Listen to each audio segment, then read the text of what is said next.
Ready to get curious?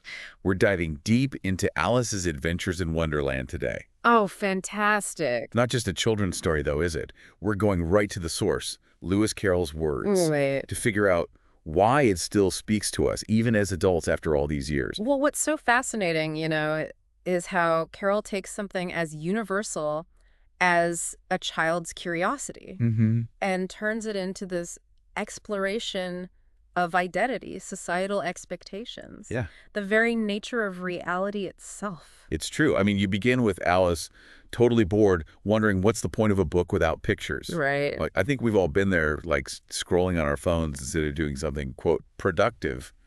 But then she spots that white rabbit Yet. checking his pocket watch. And suddenly she's chasing him Yes, into this world where the normal rules, they just don't apply. they don't. That's where the real journey starts, not just for Alice, but for us as readers, too. Okay, so let's talk about those rules, or the lack of them. Because Wonderland is basically defined by being absurd.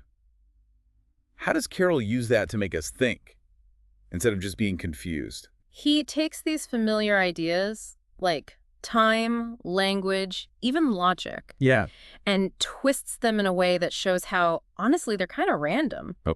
Think of the Mad Hatter's Tea Party. It's always 6 o'clock, so it's always tea time, but nothing really gets done. Because time doesn't actually mean anything there. It makes you wonder, are there things in our own lives that we give that same kind of nonsensical importance to, like routines, expectations, even trends on social media? Oh, absolutely. It's like Carol's holding up this funhouse mirror to our own reality. Exactly.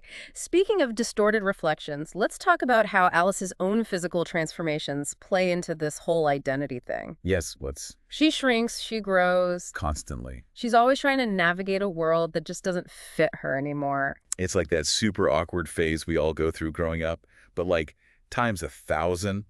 Remember that part where she's worried about who will put on her shoes and stockings if she keeps growing? Yes. It's hilarious, but also, like, I get it. It's so relatable, and it gets to that deeper worry we have. Who am I if I'm not the person I used to be? Right. That's something that speaks to anyone going through big changes, not just kids figuring things out.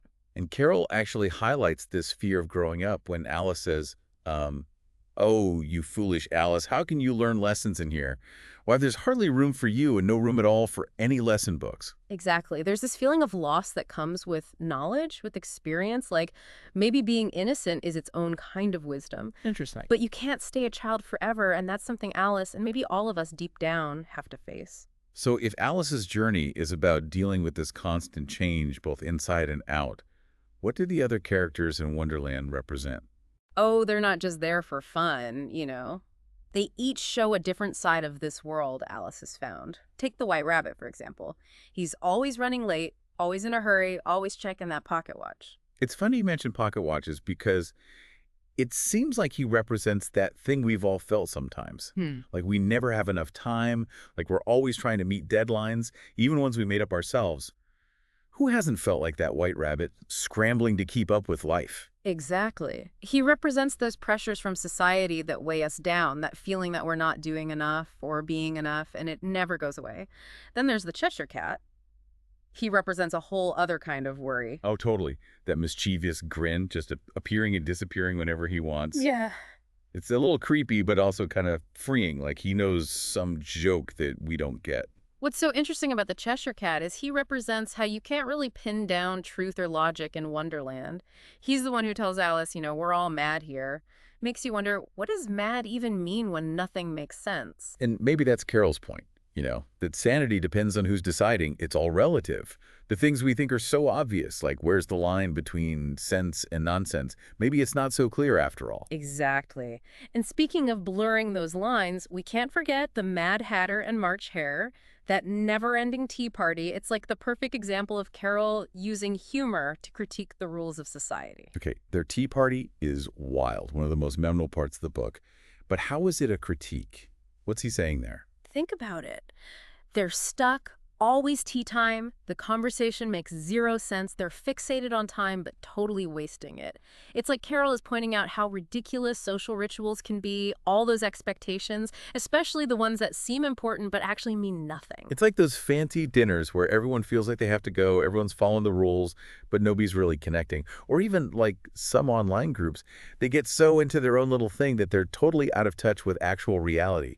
Exactly. Carol's showing us that sometimes the rules we live by are just as nonsensical as the ones in Wonderland. And then, of course, you've got the Queen of Hearts. She's the worst of the worst when it comes to problems in society, abusing power. Oh yeah, the Queen of Hearts, total tyrant, does whatever she wants, loves shouting off with their heads for like no reason at all.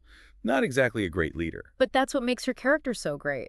She's showing us what happens when people in charge rule through fear and being mean instead of being fair.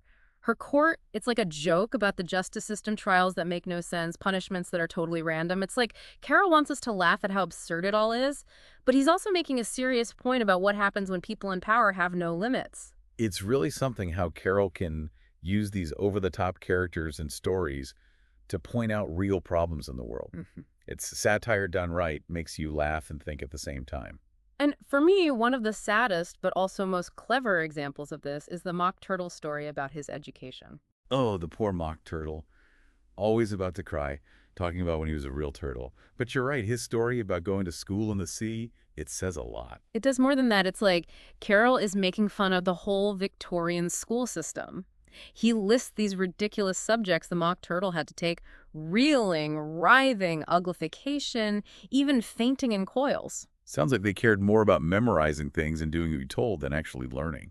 Exactly. And remember when he says extras? Like learning French, music, even basic hygiene were some kind of special treat instead of just normal things you should know.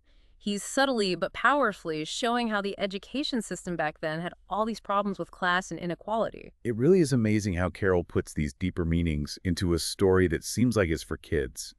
But that mix of being whimsical and talking about serious stuff, that's why people still love Alice's Adventures in Wonderland today.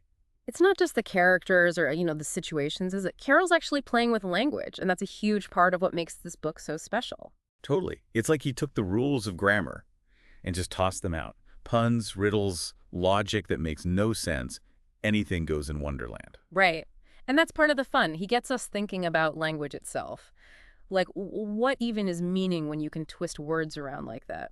The Mad Hatter's riddle, that's a perfect example. It's a question that doesn't have a real answer, and it makes you realize just how much we rely on words to understand anything. And sometimes those words totally fail us or lead us in circles, like the caucus race. Oh, absolutely. All that running around, all that energy for absolutely nothing. It's the perfect way to make fun of those pointless competitions we have in real life, where the only goal is to be better than everyone else, even if there's no real prize in the end. Makes you think, huh, what are our own caucus races? The things we're chasing after that Yeah. maybe we should be questioning a little more. Exactly. And all of it, the wordplay, the way he flips everything upside down, it creates this amazing linguistic world that's just as topsy-turvy as Wonderland itself. You know, it's funny. For a book that people are always calling nonsensical, it sure makes you think a lot about the real world. Mm. It's almost like Alice's journey is about that feeling of being kind of lost, trying to figure things out when nothing around you makes sense. And maybe that's exactly why it still means so much to people of all ages, because no matter how old we get, there's always a part of us that's still like Alice, tumbling down that rabbit hole. So if you fell down a rabbit hole, what would your Wonderland be like? What would it look like? Who would you meet there? What strange creatures? Yeah, what would it tell you about yourself? About how you see things? That's what I love about stories like this. They stick with you. Even when you're done reading, it's like they're inviting you to keep exploring, keep asking questions, keep that sense of wonder alive. And maybe, just maybe, find a little bit of that Wonderland magic in our own lives, even in the most unexpected places. Thanks for joining us on this deep dive, everyone. And until next time, keep exploring those rabbit holes.